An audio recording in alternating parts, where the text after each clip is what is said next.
ஒரு வழியா AK64 படத்துடைய ஷூட் இப்ப ஆரம்பிக்க போறாங்க. எஸ், அதாவது அஜித் குமார் அவர்கள் குட் பேட் அக்லி படத்துக்கு அப்புறம் கார் ரேசிங்ல தான் பயங்கரமா ஃபோக்கஸ் பண்ணிட்டு இருந்தாரு. அடுத்த வருஷம் வரைக்கும் கார் ரேசிங்ல ஒரு பயங்கரமான ஷெட்யூல் வச்சிருக்காரு. அந்த ஷெட்யூல்லாம் பார்க்கும்போது இதுக்கு நடுவுல இவர் எப்ப படம் நடிப்பாரு அப்படிங்கிற மாதிரியான ஒரு கேள்வியில தான் நமக்கு வந்துச்சு. பட் ஆனா அஜித் குமார் அவர்கள் வந்து கார் ரேசிங்கும் சரி, படங்களும் சரி, இந்த ரெண்டையும் சைமல்டேனியஸா பண்ணுவாரு, கரெக்டா மேனேஜ் பண்ணிடுறாரு அப்படிங்கிற மாதிரி தான் சொல்லப்படுது.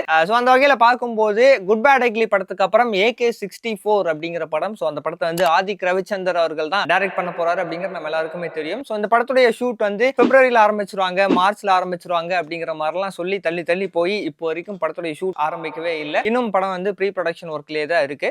இதுக்கான காரணம் என்ன அப்படின்னா, இப்போ வரைக்கும் AK64 படத்துக்கு ப்ரொடியூசர் கிடைக்கல. அதுலயும் குறிப்பா சொல்லணும் அப்படின்னா அஜித் குமார் அவர்கள் கேட்கக்கூடிய சேலரிய ப்ரொடியூசர்ஸ் கொடுக்கறதுக்கு தயாரா இல்ல அப்படிங்கிற மாதிரிலாம் வந்து தகவல் வெளியாயிட்டு இருந்தது. இதுக்கு நடுவுல பாத்தீங்க அப்படின்னா அஜித் குமார் அவர்களே ரீசெண்டா ஒரு கொஞ்ச நாளுக்கு முன்னாடி Ajith Kumar sports service LLC அப்படிங்கிற ஒரு ப்ரொடக்ஷன் கம்பெனி ஆரம்பிச்சு அதை வந்து ப்ரொடியூசர் கவுன்சிலையும் போய் ரெஜிஸ்டர் பண்ணியிருந்தாரு. அண்ட் அது மட்டும் இல்லாம தன்னுடைய பேர் வந்து ஒரு லைஃப் டைம் மெம்பராகவும் அவரு ரெஜிஸ்டர் பண்ணிட்டு வந்திருந்தாரு. அப்படி இருக்கும்போது இப்போ என்ன மாதிரி முடிவு எடுத்திருக்காங்க அப்படின்னா AK64க்கு இப்போ வரைக்கும் ப்ரொடியூசர் கிடைக்கல. அதனால வந்து அஜித் குமார் அவர்களே இந்த Ajith Kumar sports service LLC அப்படிங்கிற அவருடைய ப்ரொடக்ஷன் பிளஸ் அது போக இன்னொரு ப்ரொடக்ஷன் கம்பெனி, 2 ப்ரொடக்ஷன் கம்பெனிஸா சேர்ந்து இந்த AK64 படத்தை வந்து எடுத்துடலாம் அப்படிங்கிற மாதிரி ஒரு முடிவுக்கு வந்திருக்காங்களாமா. அண்ட் அஜித் குமார் அவர்களை பொறுத்த வரைக்கும் பாத்தீங்க அப்படின்னா அவர் வந்து ஸ்போர்ட்ஸ்க்கு ஒரு 15 நாள், சினிமாவுக்கு ஒரு 15 நாள் அப்படின்னு சொல்லி ஒரு மாசத்துல 15 டிவைட் பண்ணி ரெண்டையும் சைமல்டேனியஸா மேனேஜ் பண்ணுவாரு அப்படிங்கிற மாதிரியும் சொல்லப்படுது. அண்ட் அது போக AK64 படத்துடைய ஷூட் வந்து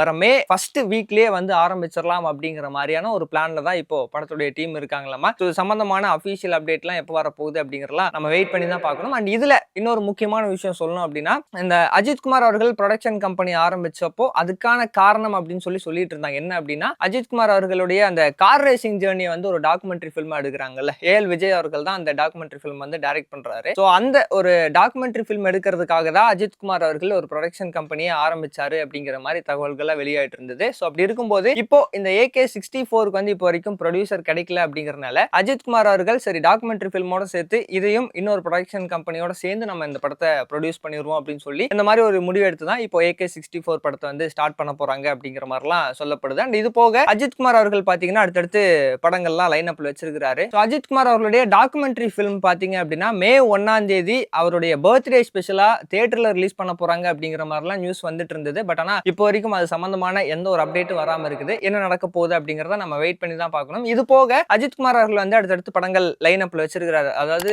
வெங்கட் பிரபு அவர்கள் கூட சேர்ந்து ஒரு படம் பண்ண போறாரு அப்படின்னு சொல்லி ரீசெண்டா தகவல்கள்லாம் வெளியாயிட்டு இருந்தது. அது என்ன அப்படிங்கறத நம்ம வெயிட் பண்ணி பார்க்கலாம். அண்ட் அது போக பாத்தீங்கன்னா சிறுத்தை சிவாருடைய டைரக்ஷன்லயுமே அஜித் குமார் அவர்கள் திரும்ப ஒரு படம் பண்ண போறாரு. இப்போ ரீசெண்டா வந்து அஜித் குமார் அவர்கள் கேம்பா ஆட்ல வந்து நடிச்சிருந்தாரு. ஆக்சுவலா அந்த ஆட் ஃபில்ம் வந்து சிறுத்தை சிவா அவர்கள் தான் டைரக்ட் பண்ணியிருக்காரு. அது சம்பந்தமான ஷூட்டிங் ஸ்பாட் வீடியோ, அந்த BTS வீடியோக்கெல்லாம் வந்து இப்போ ரீசெண்டா வந்து சோசியல் மீடியால பயங்கர வைரலா போயிட்டு இருந்தது. அப்படி இருக்கும்போது அடுத்து ஒரு படமும் வந்து சிறுத்தை சிவா அவர்கள் அஜித் குமார் அவர்கள் வச்சு டைரக்ட் பண்ண போறாங்க. இந்த மாதிரி அடுத்தடுத்து படங்கள் லைன் அப்ல இருக்கு. இது சம்பந்தமான அபிஷியல் அப்டேட் எல்லாம் எப்போ வரப்போகுது அப்படிங்கறதெல்லாம் நம்ம வெயிட் பண்ணி தான் பார்க்கணும். இப்போ நீங்க இதை பத்தி என்ன நினைக்கிறீங்க? குறிப்பா அஜித் குமார் அவர்கள் கேட்கக்கூடிய சேலரியை ப்ரொடியூசர்ஸ் கொடுக்கறதுக்கு ரெடியா இல்ல, அதனால தான் அந்த படத்துக்கு ப்ரொடியூசர் கிடைக்கல. அஜித் குமார் அவர்களே ப்ரொடியூஸ் பண்றாரு அப்படிங்கிற இந்த ஒரு விஷயத்தை நீங்க எப்படி பாக்குறீங்க அப்படிங்கறதும், at the same time Ajith Kumar அவர்களுடைய அடுத்தடுத்த படங்களுக்கு நீங்க எந்த அளவுக்கு வெயிட் பண்றீங்க அப்படிங்கறதையும் மறக்காம கமெண்ட் பாக்ஸ்ல ஷேர் பண்ணிக்கோங்க. இன் அண்ட் அவுட் மீடியாக்கு சப்ஸ்கிரைப் பண்ணிருங்க.